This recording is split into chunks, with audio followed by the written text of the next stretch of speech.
semuanya. Perkenalkan, kami dari kelompok 2. Saya Aura Kesya. Saya Pandiana Rinoliza. Saya Mazaya Alisha. Saya Muhammad Kemal Hakim. Saya Wahid Muharam. Saya Akbar Nujaman. Dan kami akan membahas mengenai sistem pembayaran dan bank sentral. Salah satu aktivitas yang paling sering kita lakukan adalah bertransaksi. Contoh paling sederhana adalah saat kita jajan di kantin. Ibu beli susu. Makasih, Bu. Namun, seiring berjalannya waktu, transaksi yang dilakukan semakin banyak dan semakin besar jumlahnya, sehingga dibutuhkan sistem pembayaran agar proses transaksi bisa berjalan dengan lancar. Inilah yang dimaksud dengan sistem pembayaran.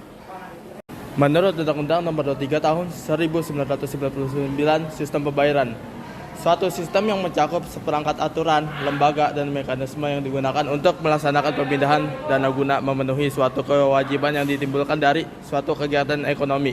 Jadi, sistem pembayaran secara umum adalah seperangkat aturan dan mekanisme yang digunakan dalam kegiatan pemindahan uang dari satu pihak ke pihak lainnya. Baik, saya akan menjelaskan tentang peranan sistem pembayaran dalam perekonomian. Nah, 1. Menjamin kelancaran pasar sebagai tempat di mana transaksi terjadi. 2. Kemungkinan terjadinya sirkulasi produksi. Terus 3. Membantu efisiensi penyelesaian transaksi. Nah, 4. Meningkatkan laju pertumbuhan ekonomi. Nah, 5. Sebagai elemen penting dalam keuangan untuk mencapai stabilitas sistem keuangan.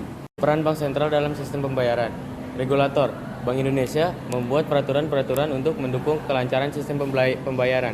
Contohnya, Peraturan Bank Indonesia atau PBI nomor 14/23/PBI/2012 tentang transfer dana. Peraturan ini juga memudahkan kamu dalam berinteraksi online loh. 2. Operator, Bank Indonesia sebagai penyedia layanan dalam sistem pembayaran.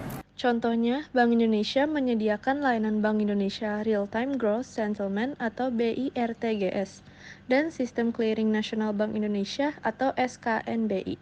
Nah, kedua layanan ini yang membuat transfer dana jadi cepat, memastikan, dan aman. Yang ketiga, ada perizinan. Bank Indonesia berperan memberikan izin terhadap pihak-pihak yang terlibat dalam pelaksanaan sistem pembayaran.